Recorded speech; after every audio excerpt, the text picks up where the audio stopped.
Hey guys, it's Melanie. Welcome back. I hope your day is off to a great start. In today's video, I want to share two more in-depth fragrance reviews from the perfume brand Twist. If you're not familiar with Twist, let me just spend this first couple minutes telling you a little bit about the brand itself. So Twist is very similar to brands like Dossier, Alt, or Okja in that they are inspired by a lot of high-end fragrances that are currently out on the market, and then Twist essentially will dupe those fragrances. I don't think they like that word. I think they're trying to use this approach of we are inspired by, but if we're really breaking it down, essentially these dupe companies do a great job of recreating a lot of higher end fragrances that are currently on the market that are 2-3 times the price of the dupe. And another great thing, at least for me personally, I choose to purchase cruelty-free. When it comes to fun, frivolous, unnecessary things in my life, I personally choose to purchase from cruelty-free companies. And the good news about a lot of these dupe brands is they are cruelty-free. So whereas Tom Ford, Jo Malone, Armani, YSL, Creed, yada, yada, yada, are not cruelty-free, Twist is. So I feel a lot better about supporting a company like Twist than I do, supporting Tom Ford. And listen, here's the thing about me. I do not mind splurging on perfume. I have a very extensive fragrance collection that has been curated by me, as well as gifts that I've been given throughout the years. People in my life know that I love perfume. And so oftentimes, for the holidays, for my birthday, special occasions, people will gift me perfume. I love that. I think it's incredibly thoughtful. And I always like to see the types of fragrances that people select for me because it's so varied. Like, it's really interesting to me. But anyway, so I have a lot of fragrances in my collection that are from non-cruelty-free brands. I didn't purchase those. If something is gifted to me, I graciously accept the gift. I don't throw it away. I don't ask for a receipt to be able to return or exchange it. If someone is kind enough to think of me and purchase me a gift, I will honor that gift and I will wear the perfume, right? The only thing is that if I do fall in love with it and once I finish it, I cannot repurchase, the gift itself. Like if it was a Tom Ford perfume, I would not be able to repurchase that because Tom Ford isn't cruelty-free. And for me personally, that's something that's just really important in my life. I made that decision several years ago to purchase cruelty-free.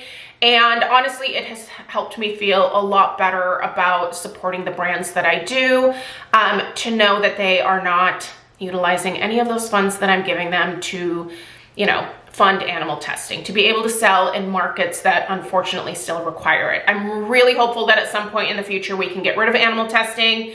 If that is the case, listen, I'll purchase Tom Ford. I'd be happy to. I would love to purchase YSL fragrances. I would love to purchase from Guerlain. Like, I would totally be happy to do that. But until then, I have brands like Twist to be able to enjoy a lot of these fragrances that, a lot of other people do who, maybe don't care about the cruelty-free thing. So that is a little bit about Twist. They have a lot of different offerings on their website.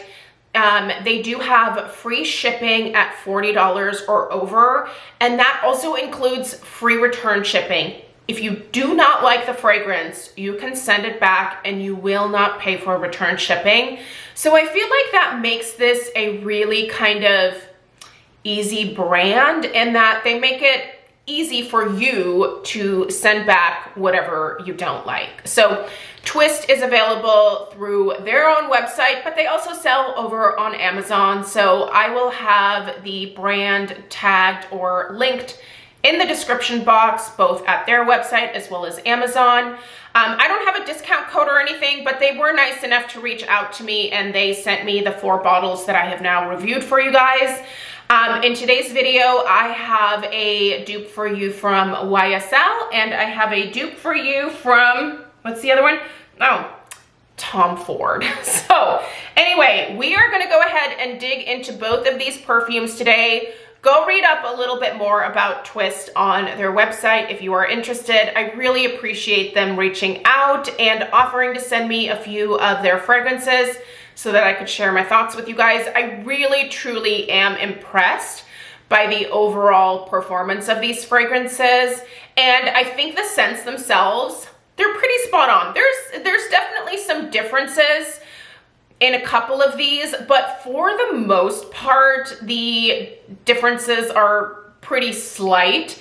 But it's just a great fragrance in its own right. So anyway, even if there's a little bit of nuance, these are still great fragrances. So today I want to get started with the Tom Ford Bitter Peach dupe. So I came across Bitter Peach for the first time when Craig and I were downtown. We were waiting to get into a show at the Schnitz, and the Schnitz isn't super far from Pioneer Square in downtown Portland. So we walked over to the Nordstrom, and Craig planted himself in the middle of the store and was like, well, we have like an hour and a half to kill, so I don't know, do you want to go look at perfume? Go ahead. So I was, you know, just going around to all the different perfume counters, and I stopped by Tom Ford because I've smelled Tom Ford fragrances in the past, and I really, really like his approach to fragrance.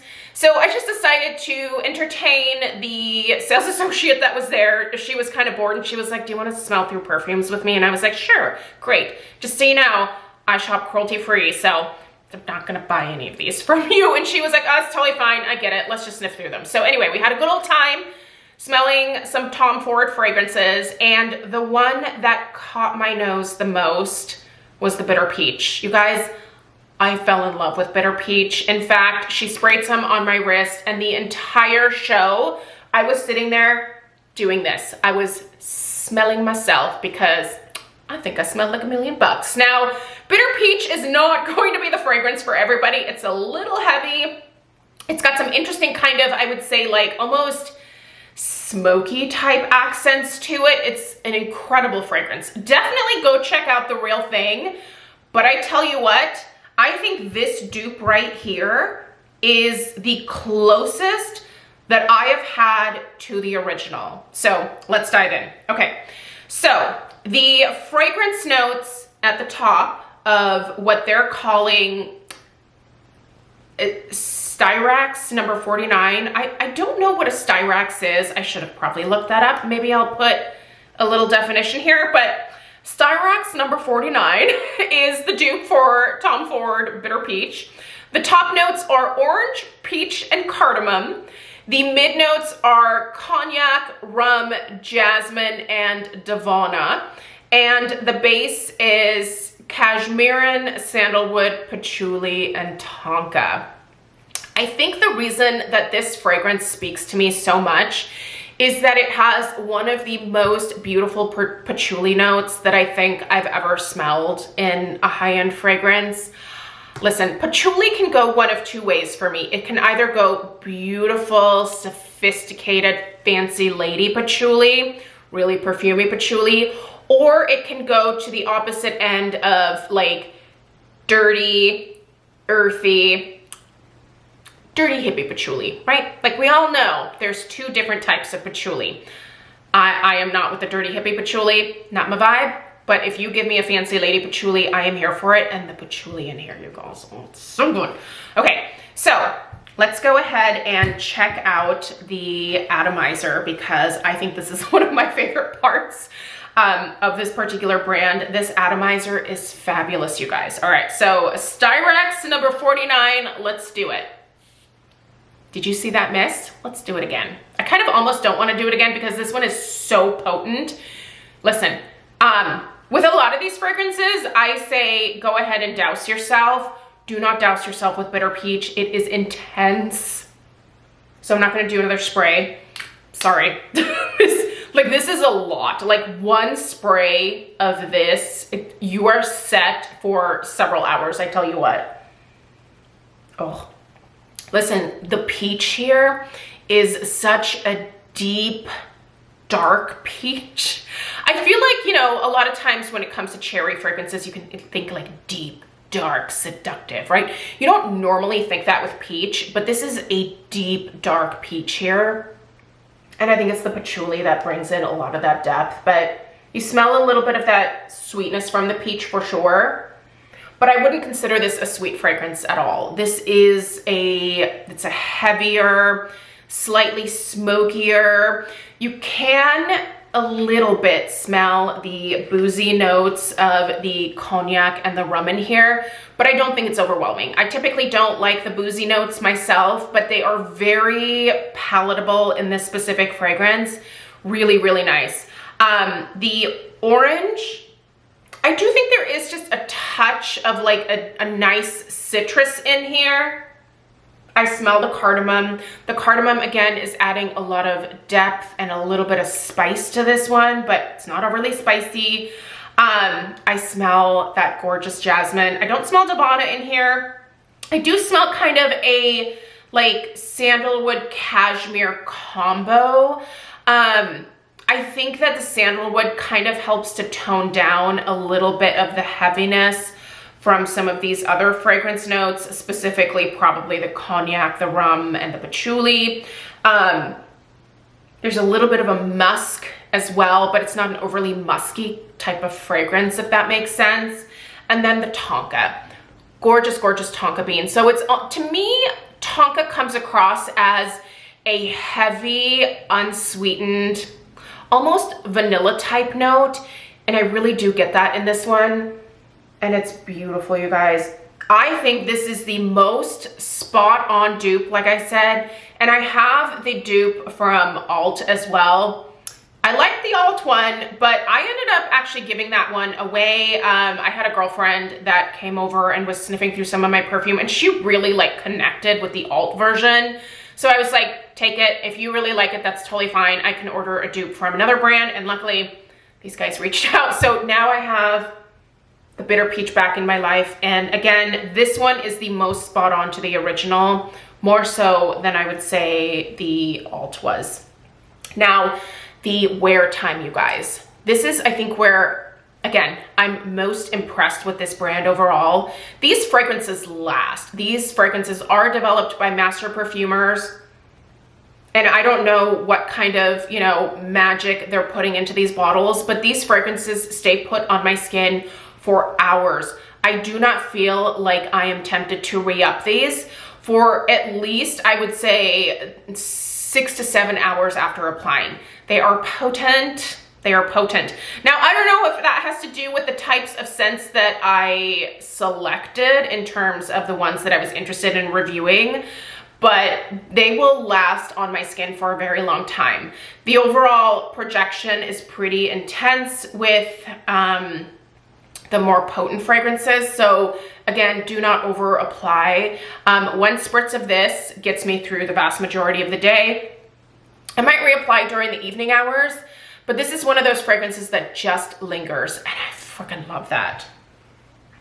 Listen, if you've never tried Tom Ford Bitter Peach, but you tend to like spicier, heavier, I would say maybe slightly oppressive fragrances, I think this one is so worth trying. Even though peach to my nose is a little bit more of a spring summer type fragrance, I'm pretty seasonal with my personal fragrances, just like I am with my home fragrance.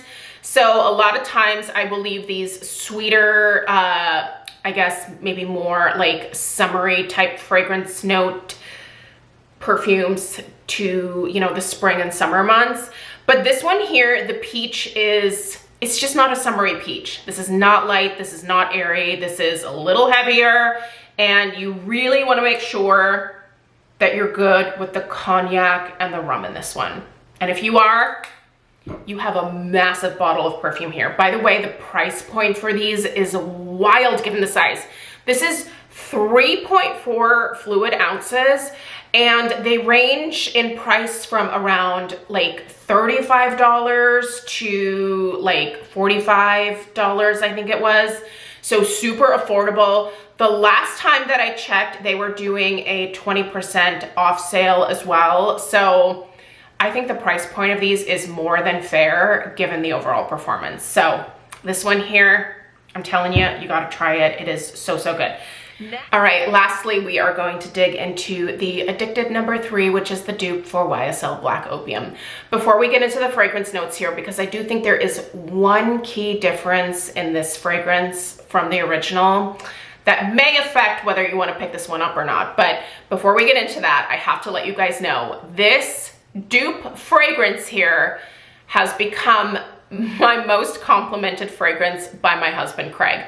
In the last 5-6 weeks since I have been testing these twist perfumes, every day that he has come home from work and I've been wearing this specific scent right here, he has gone out of his way to say to me, I really like that fragrance on you. You smell really good. So Craig and I have been together for over 20 years at this point, and over those 20 plus years, I have worn a lot of different perfumes.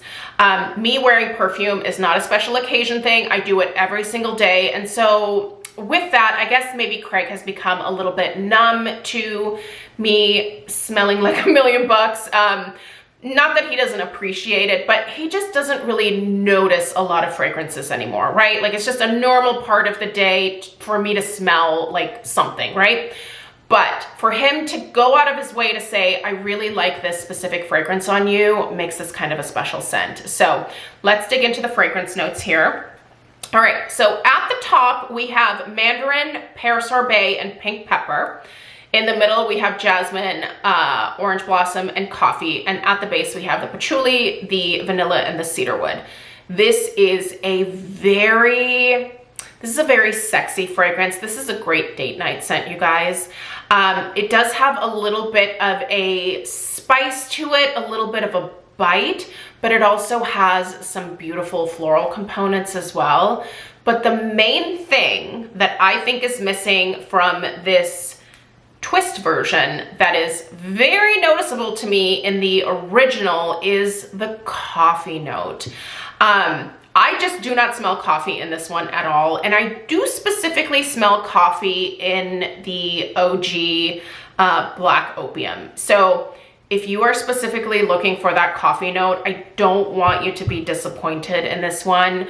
And maybe your nose will pick it up, but I don't smell it in the bottle, and I also don't smell it on my skin either. So to my nose, the coffee is virtually non-existent. But when it comes to the mandarin, when it comes to the pear, the pink pepper at the top, absolutely. When I first spray this on my skin, that really bright, vibrant citrus mandarin note is so noticeable, and it blends so well with the pear and that pink pepper. The pink pepper gives this one just a little bit of almost like a spiciness. It's not overly spicy at all, but it does give a little bit of a bite for sure. Now, when we go into the jasmine and orange blossom, I very distinctly smell the jasmine. It smells like a beautiful, clean white jasmine. The orange blossom, again, very clean, just very, very noticeable. But then that coffee note, it just skips right over me. Maybe, I don't know, maybe there's something wrong with my sniffer, but I'm not smelling it here. But the base, I think that's where this fragrance really shines. The patchouli, once again, beautiful, perfumey, like very sophisticated patchouli. The vanilla that's in here is lovely. It adds a lot of depth to the fragrance. It adds a little bit of sweetness, a little touch of like a gourmand note. But that cedarwood then also imparts a little bit of that like woodiness as well. I don't normally love cedarwood. I tend to think it smells a little bit more masculine, but in this specific fragrance, it just makes sense, and it helps to add a lot of depth to the fragrance overall, and it just blends so well with everything else that's in here. So really the key difference to my nose in the twist version is that there is no coffee. So if that's gonna bug you, I would say, I'm not sure that I would say go for it wholeheartedly, but this addicted number 3, just in its own right, is absolutely gorgeous, you guys. In fact, I'm gonna reapply a little bit here. I just love this. Like, Craig is right. This does smell really, really good on me. And I don't normally love pear when it comes to personal fragrance. I think oftentimes pear can kind of smell a little funky with my body chemistry. Apple, not at all. Apple does really well with my personal body chemistry, but pear, for whatever reason, can kind of turn almost a little bit like BO on my skin, which is bizarre. But listen, not every fragrance note is going to agree with everybody's body chemistry. But this pear sorbet, if you will, man, this smells good. This smells really good. I just love this. This is so sophisticated, so pretty. It's the perfect date night fragrance. I think this is a great year-round date night fragrance. I would totally sport this in the summer months. I would sport this in the spring, but it would probably be, you know, more of an evening type scent for me. But now that we are thoroughly like immersed in fall and coming up on winter here soon, this would probably be a daytime fragrance for me. So anyway, I love this one, you guys. The overall projection and lasting power, again, so great with these fragrances. I can go at least 6 hours with this Addicted No. 3 before being tempted at all to reapply it. I do think you have to be somewhat mindful with the initial application of all of these twist fragrances, because they kind of come in hot, right? Like when you first apply them, they are really, really potent. They take a little while to kind of dry down and develop on the skin, but once they do, they just last. And that is, I think, one of the best selling points here. So this is a big fat winner for me. And once again, the fact that my husband has actually taken notice of this, that really says something for this one. So if you're a fan of YSL Black Opium, I think it's worth seeking out if you're good with potentially missing out on that coffee note, especially, because again, to my nose, it's just not there. But overall, what are my thoughts on Twist? Listen, I think this is another great dupe brand. The price point is more than fair.